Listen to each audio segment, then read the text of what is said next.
Until you drive down that street, you really can't imagine just how horrible that was.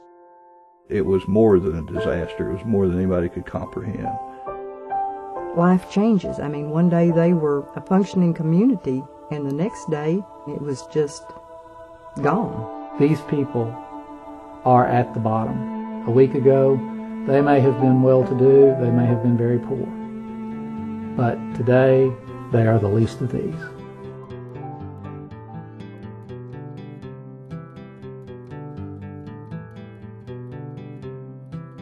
After Katrina hit, the entire nation was watching the images on TV. And my friend and I were watching those things, and we felt pretty helpless. We didn't know what to do. And my friend, he knew what to do. He just said, well, we're going to go down there. I thought, well, that's kind of crazy, but okay, let's do it. We have lots of partners out there, and I think our greatest strength is our people. I did some disaster response in Burlington, Mississippi. We built a house.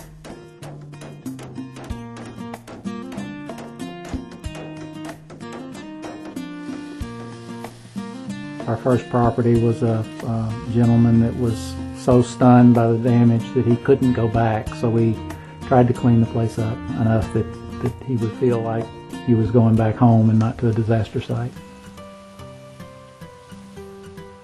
When you go to an area where there's a disaster and people have lost everything and they just need hope, well, despite your own personal struggles, you find that somehow you're able to reach down inside of yourself and offer them that.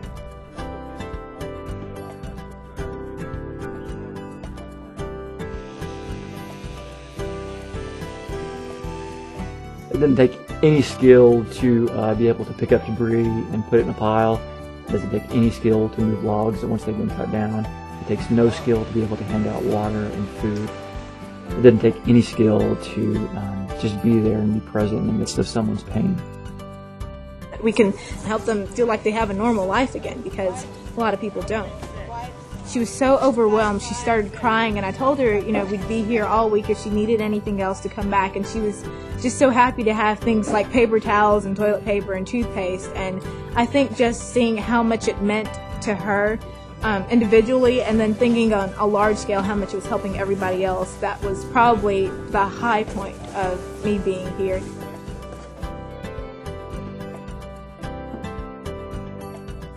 I think that it just made me more aware that we really were called to be servants.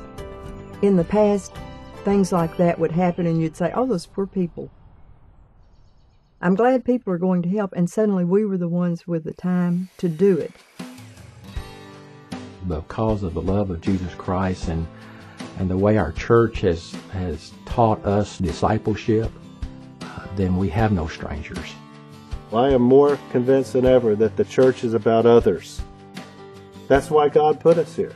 That's what the community of faith is about, others.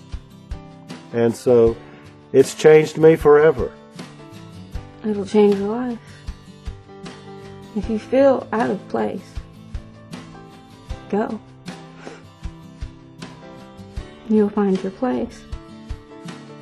It will change your life, and it will deepen your life. That will give meaning to more of what you do and what you hear. So I tell people, just try it one time, and I'll guarantee you, you will like it. The hardest trip is the first, when you have all this self-doubt. I don't know what to do. I'm not sure what I'm going to do when I get there. But when you get there, the need becomes apparent. You'll find skills in yourself that you might not realize that you had. And just taking that first step to get in the car and go, that's the hardest step, but the most important one.